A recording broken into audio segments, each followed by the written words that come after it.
Stories help us to understand the world around us. They allow us to laugh, they allow us to cry, they give us the ability to feel and provide us with an outlet to heal. Join me as I get to know some of the amazing people behind the stories that we read in order to truly discover the story that has been hidden within each of us. My name is Bre Smith, and this is the Author Push Talk Show.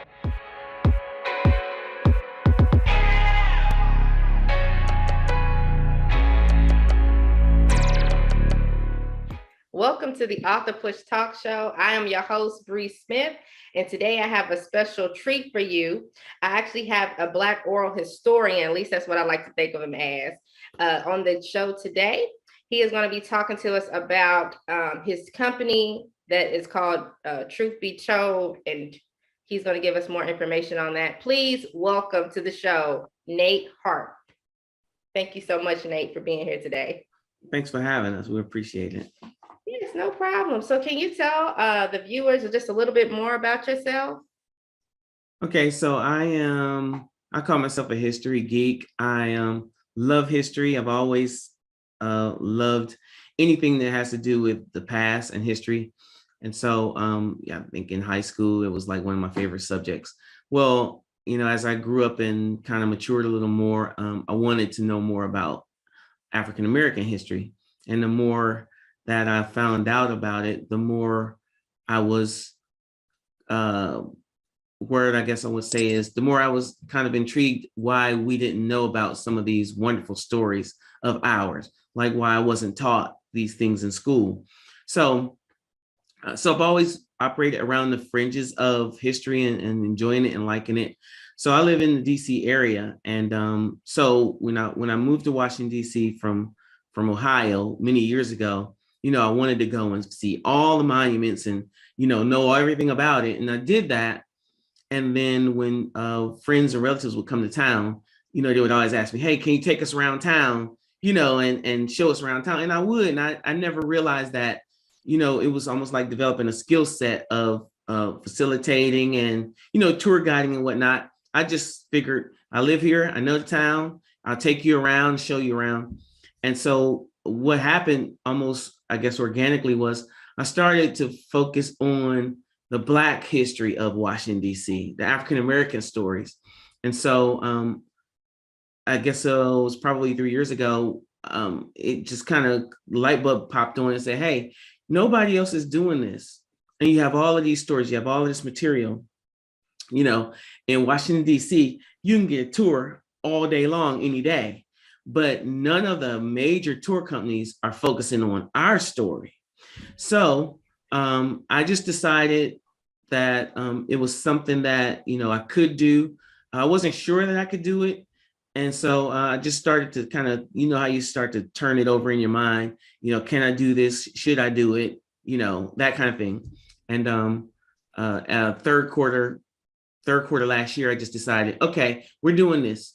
Win, lose, or draw. We're just going to do it. So I set up the company. The company is called Truth Be Told. And we started, January 1 this year, and we're off and running. Amen. I love that.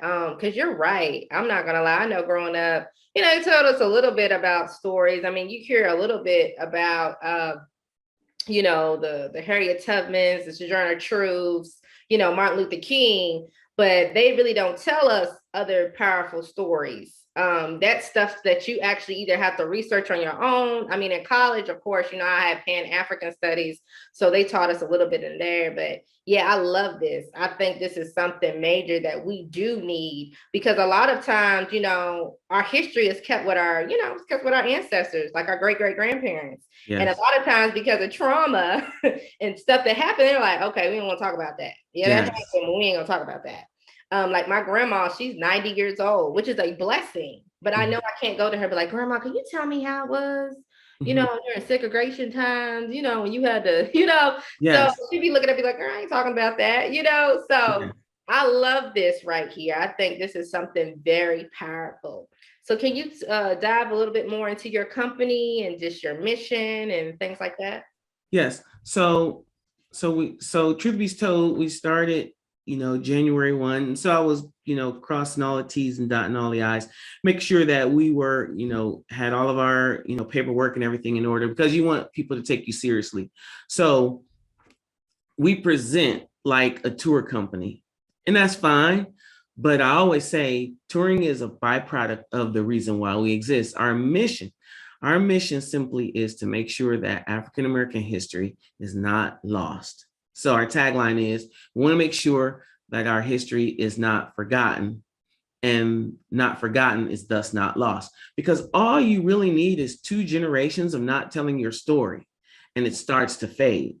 So starting with the district DMV, District Maryland, Virginia area, I just started to pull out little known stories, and I was wondering what I could do with them. So at the beginning of the year, what I did was I started making short YouTube videos, 15, 20-minute long. Hey, did you know about this? Have you heard about that? Did you ever, were you ever taught about this? And so, I'm developing or adding to a YouTube channel now, all of these videos so people can go back and watch them. That kind of led to engaging with organizations. So what we want to do, my long range vision for Truth Be Told, is that almost like a franchise model, because our stories are in our communities, and the people in the communities know the stories.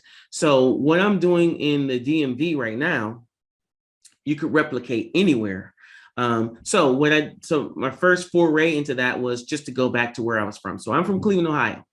So I was there maybe a month ago, and figured while I was in town, I would, do the same thing I've been doing in the DMV, which is going around and discovering all these little known stories. And I was appalled by how much Black history in Cleveland I had never heard, right?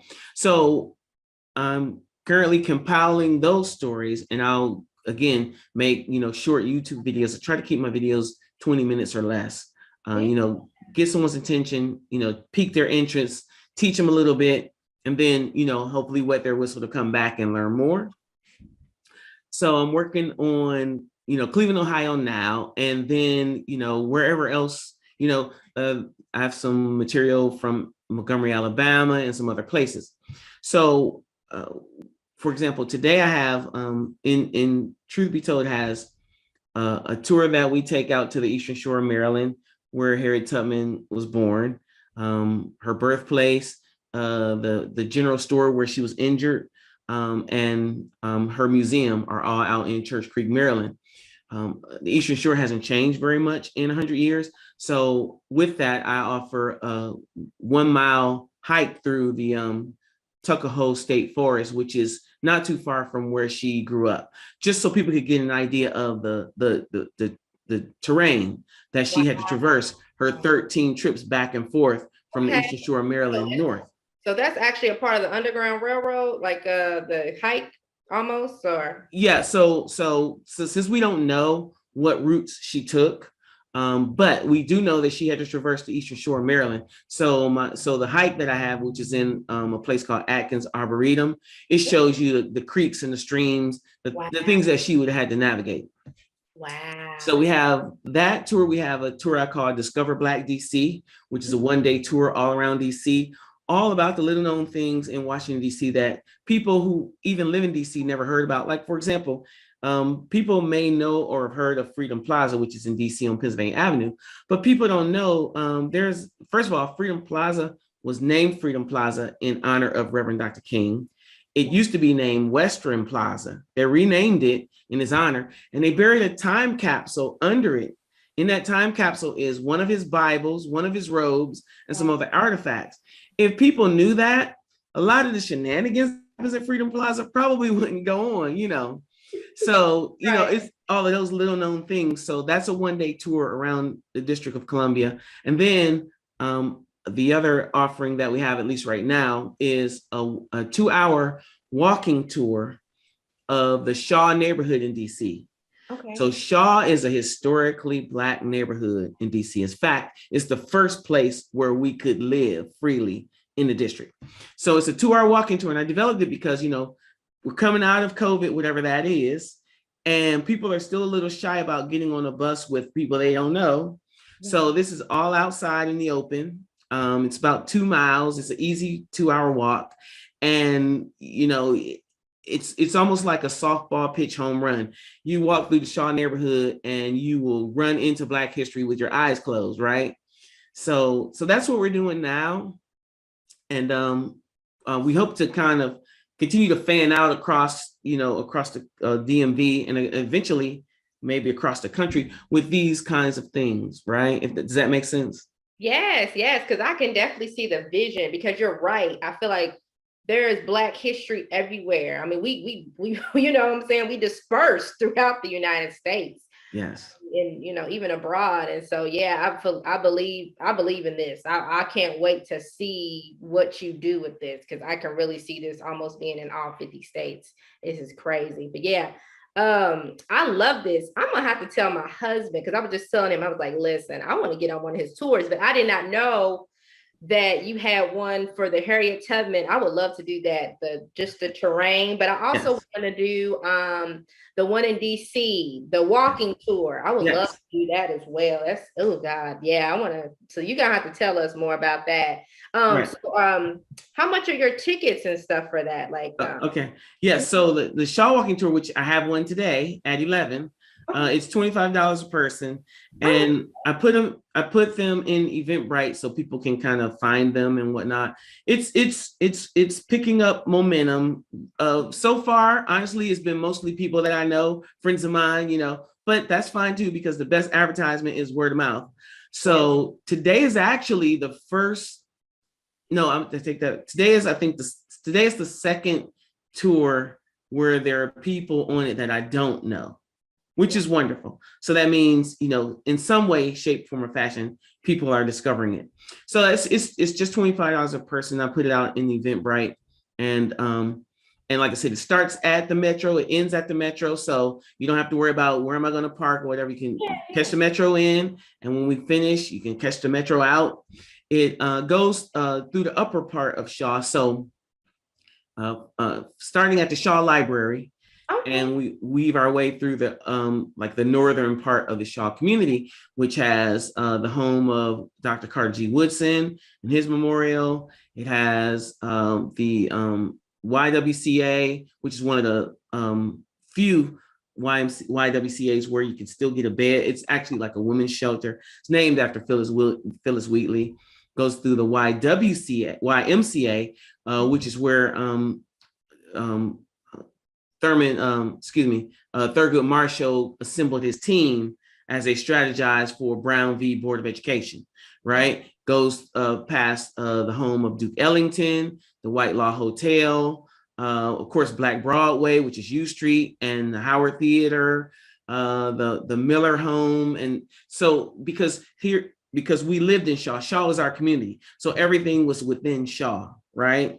Wow. And then, of course, we start to fan out and live in other parts of the city as segregation eased and all that. But originally, Shaw, which was called Mid-City until about the 60s, when it was renamed Shaw in honor of Colonel Robert Shaw, who was the commander of the 54th Massachusetts.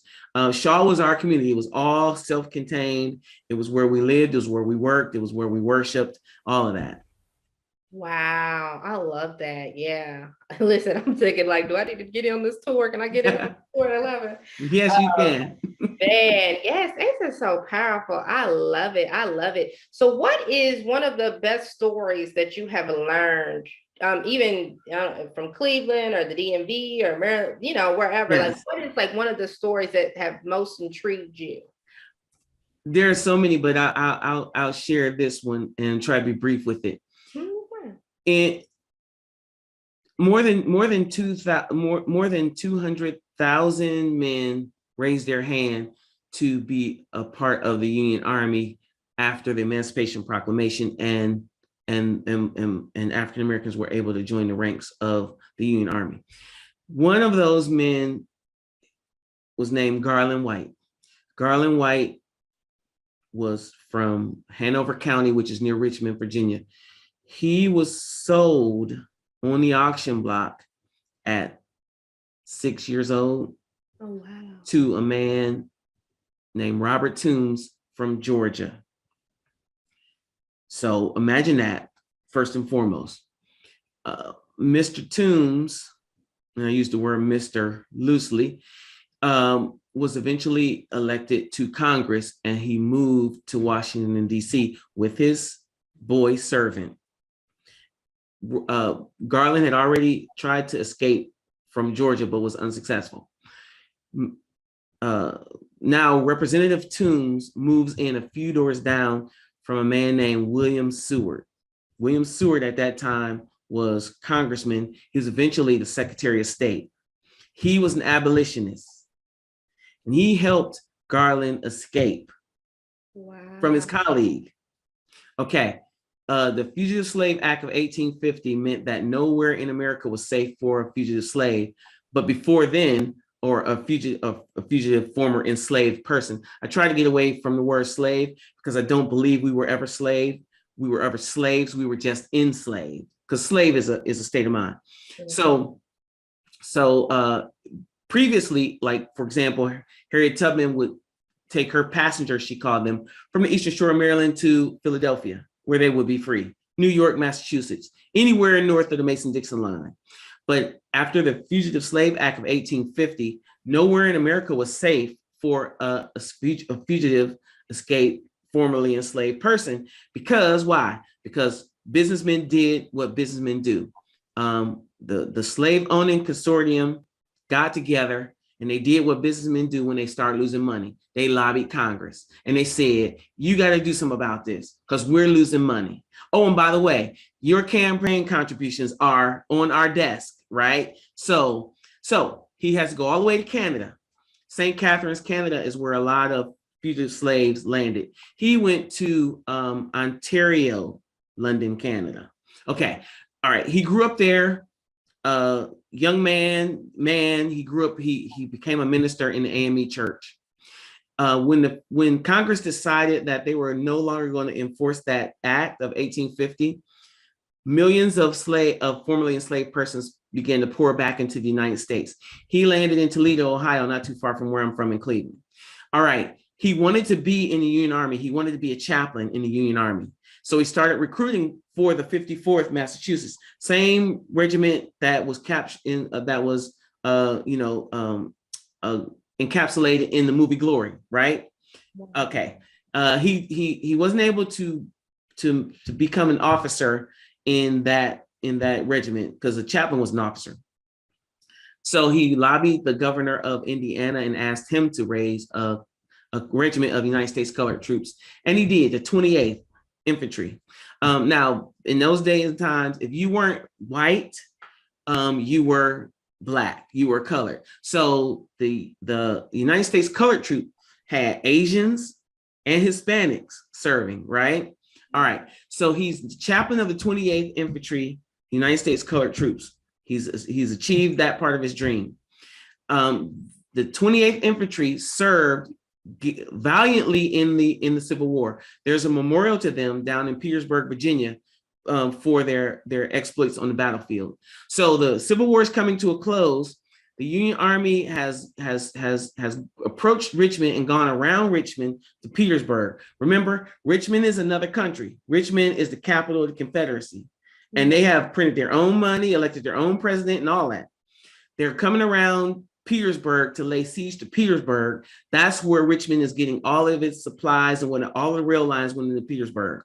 When it went south, General Lee went to then president of the Confederacy, Jeff Davis, and said, you need to get out of town, because if you don't, you won't be able to get out of town. The Union Army is coming. It's over.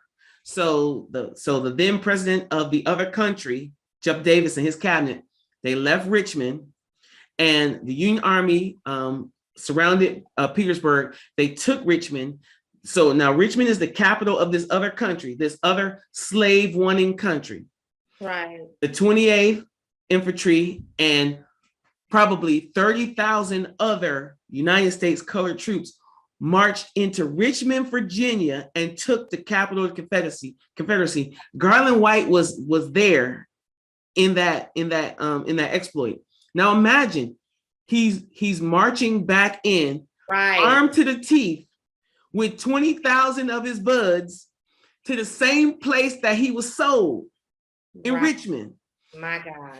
So they liberate Richmond.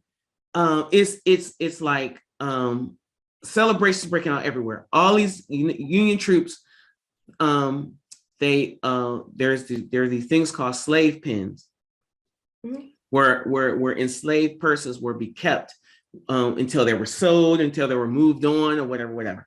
Washington D.C. had them. There was slave pen, the most famous one, right on 7th and Independence Avenue, believe it or not, where the FAA building is now, was the William slave pen. Wow. And it was nondescript because they were ashamed that they had slavery in Washington, D.C. So looking at it, you couldn't even tell what it was. But anyway, so the slave pens in Richmond, Virginia were flung open. All of these enslaved persons are now free. So you got formerly enslaved persons in the streets celebrating. All of these United States colored troops, Union Army troops celebrating. Garland was asked to give a speech on Broad Street in Richmond. I'm trying to get in his headspace because this is the same place where he was sold into slavery, or not into slavery. He was born enslaved, but same place where he was sold. Yeah. He gave a speech because his power of oratory was just that good. And we know this because he was a prolific writer. He kept a memoir. He was always writing to some paper, some about some issue. So that's why we know all this.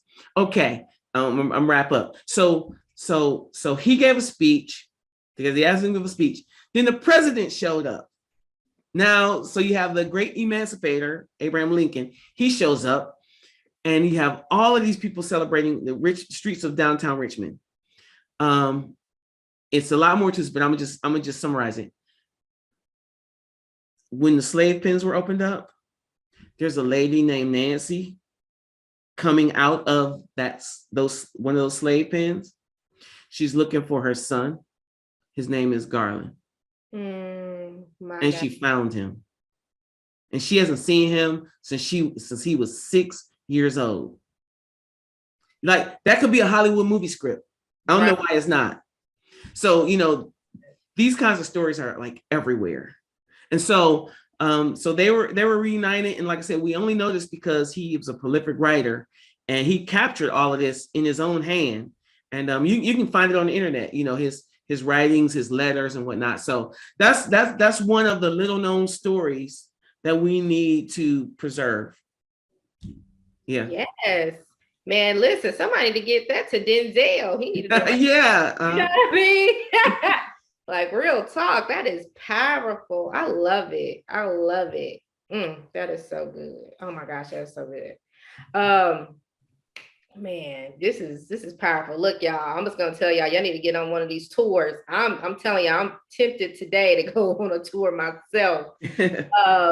But yes, thank you so much, Nate, for coming on today. How can we connect with you? Yeah. So tell the people how to connect with you. And I know you say get tickets on Eventbrite, but you can go ahead and tell them how to do that too. Right. So our website, which is truth2betold.com, it's how you get everywhere else. That has links to our Facebook and Instagram and our YouTube channel, which is where all our videos are. I think I'm up to maybe 30 videos right now. So if you go to truth2betold.com, you can find us there. You can get my email and phone number, multiple ways to contact us in that way. All the tours that we offer are there.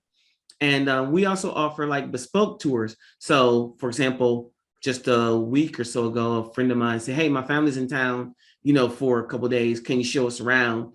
And so I said, sure, because so I gave them the Shaw walking tour. That wasn't in Eventbrite, but I just did it because they were there and right. So, we will do literally whatever we can do to help preserve our history, because all you have to do is spark 2 or 3 people and they'll carry it forward. Right. So I would say start with our Facebook page. With our website, which will give you connections to everything else. And I can certainly share that with you so your viewers can see it. And that's the best way to connect with us. Okay. And is there anybody you'd like to shout out today or anything like that? Well, yes. So my good friend, Sharonda Dorsey, who kind of hooked us up. She's I don't have to tell you, she's a powerful woman. I count her as one of my mentors. And I'm really grateful for her to, helping us to make a connection. And then just, my heroes, who are my parents, right? They are the guiding force for me being whoever, whatever I am today. So, I give them that credit. And so, yeah. Amen. Well, once again, thank you so much, Nate, for coming on. I would love to bring you back in the future once, everything else has gotten settled.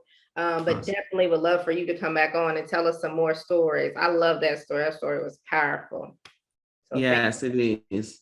So Garland White, he's buried at Arlington National Cemetery. So it was hard to find him, but there's a lot of people out there. But once I I just wanted to find his gravesite since it was so close. But yeah, there's so many stories out there like that. Amen. Amen. Well, thank you guys so much for watching us today. If you would like to come on the Author Push Talk Show, I would love to have you. Please connect with me at bresmithglobal.com, or you can go and check me out on my email, bresmithglobal@gmail.com. Feel free to find me on Instagram. I am Bre Smith Official, or you can add me on Facebook at Bre Smith. Once again, thank you guys so much. And until next time, see you guys later. Bye. Thank you so much for having us.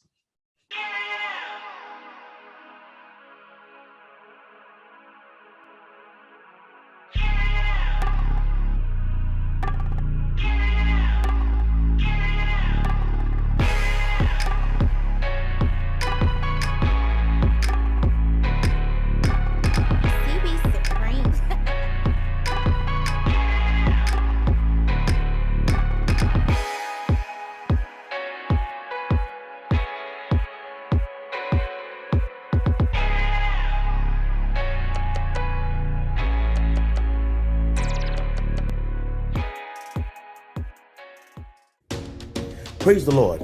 My name is Dr. Roosevelt Robinson Jr., and I just self-published a book entitled God's Favor, My Wife. This book was prophesied by my apostle many years ago that said, I will write this book and it will bless many. I want you to go pick you up a copy. This book will inspire you, encourage you, and bless your soul. If you're seeking for salvation, if you're seeking for a closer walk with God, if you're looking for ideas for your youth ministry, if you're looking for that husband or searching for that husband or wife that God has promised you or that you desire, this book will inspire you, encourage you, and help you on your journey with God. Go to barnesandnoble.com, that's bn.com or amazon.com, and pick you up a copy. I guarantee it will bless you. I have shared my experience and my testimony of how I met my wife and we got married, and how I have gained favor down through the years being married to my wife. Be blessed.